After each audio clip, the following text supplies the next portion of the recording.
میاز lecture 22 پہ آتے ہیں۔ 21 کے آخر میں ہم ایک ٹرمینالوجی ہے کچیکسیا، اس کے بارے میں بات کر رہے تھے۔ وہ ایک ایسی کیفیت، مریض کی ایک ایسی حالت ہوتی ہے جہاں پر وہ بہت ہی نحیف و ناتواں بیماریوں کا مجموعہ بن چکا ہوتا ہے، اور اس میں کئی پیتھالوجیز ڈیولپ ہو جاتی ہیں، کوئی رہنما علامت نہیں ملتی۔ جے ایچ ایلن اپنی کتاب کرونک میاز میں چیپٹر جو ہے سم of the ways which a separation میں ٹیک پلیس، اس میں لکھتے ہیں کہ دمہ ایک ایسی بیماری ہے جو یقیناً کسی اور بیماری کے دب جانے پر پیدا ہوتی ہے، اور میری نظر میں ایسے بہت سے کیسز آئے جہاں کنین کا بے تاشا اور طویل عرصے تک استعمال کیا گیا تھا اور اس کے نتیجے میں دمہ آ گیا۔ میں ایک ایسے کیس کی مثال دیتا ہوں جہاں پر بائی کی دردوں کو دبایا گیا اور دمہ بن گیا، اور جب میں نے معقول طریقے سے علاج کیا تو دمہ غائب ہو گیا، جوڑوں کی دردیں واپس آ گئیں۔ یعنی مریض کا درست خطوط پر درست سمت میں علاج کیا گیا۔ ایک اور کیس جس میں بواسیر کا علاج کیا گیا لیکن بواسیر ٹھیک ہونے پر دمہ واپس آ گیا، اور دمہ کی جو پہلی میں نے مثال دی یعنی پچھلی، جب وہ بائی کے دردوں کو دبایا گیا تو دمہ آ گیا، اس میں مریض کو سورینیم سی ایم کی ایک خوراک دی گئی تھی، اور جبکہ یہ دوسرا جو بواسیر والا کیس ہے اس میں ارسینکم سی ایم کی ایک خوراک دی گئی تھی، اور دوسرے کیس میں دمہ کے مکمل غائب ہونے سے پہلے ہی بواسیر واپس آ گئی۔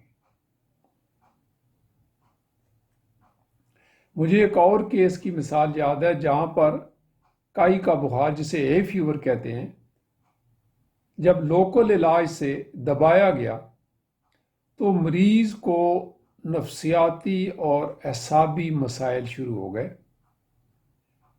اور اس کے بعد وہ خاتون 2 سال تک دمے میں مبتلا رہی اور بستر پر رہی، اور اسے شدید قسم کا دمہ تھا جو سواڈیلا کی چند خوراکوں سے ٹھیک ہو گیا۔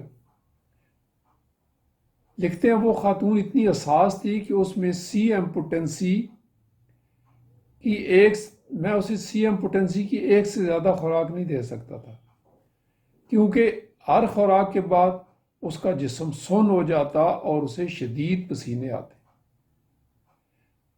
اور اسے یوں لگتا کہ جیسے وہ مر جائے گی۔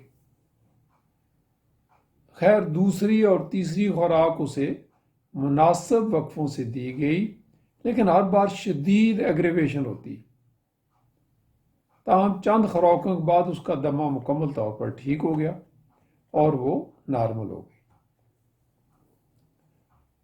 3 ایسی میازمی حالتیں ہیں جب وہ دبا دی جائیں تو شدید مشکلات پیدا کرتی ہیں۔ ان میں سے ایک تو خارش، جسے سکیبیز کہتے ہیں، دوسرا پہلی اور دوسری سٹیج والا گنوریا، اور تیسرا ملیریا۔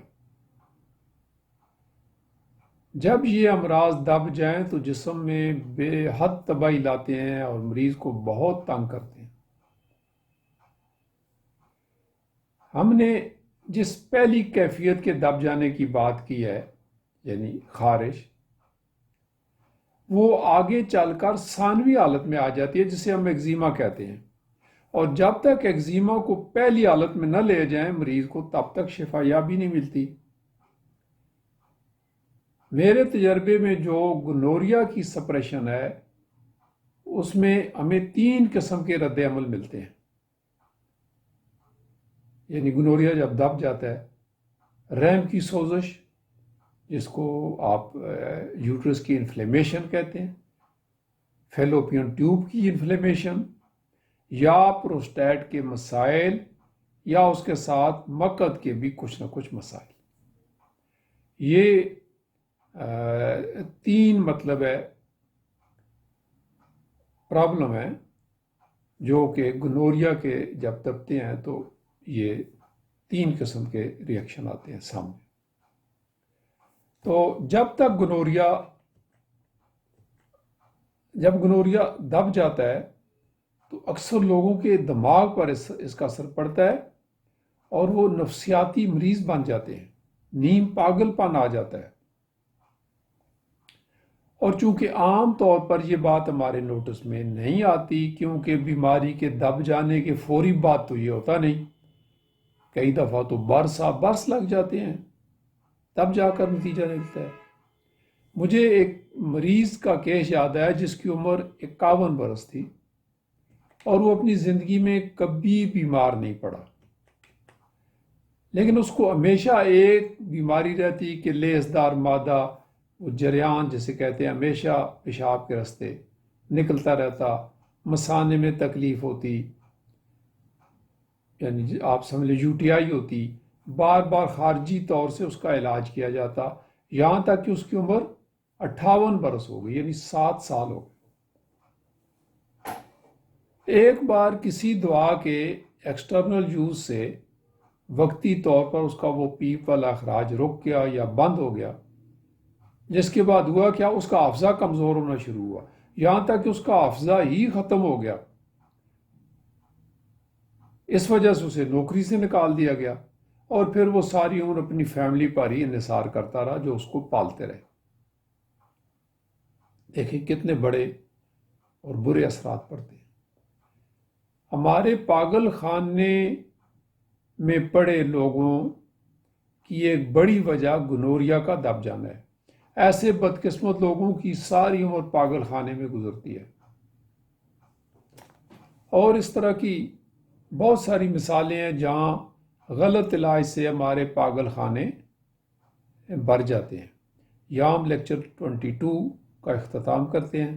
لیکچر 23 میں پھر آپ کی خدمت میں حاضر ہوں گے اور یہیں سے شروع کریں گے جہاں ہم نے یہ لیکچر کو ختم کیا۔ Thank you so much.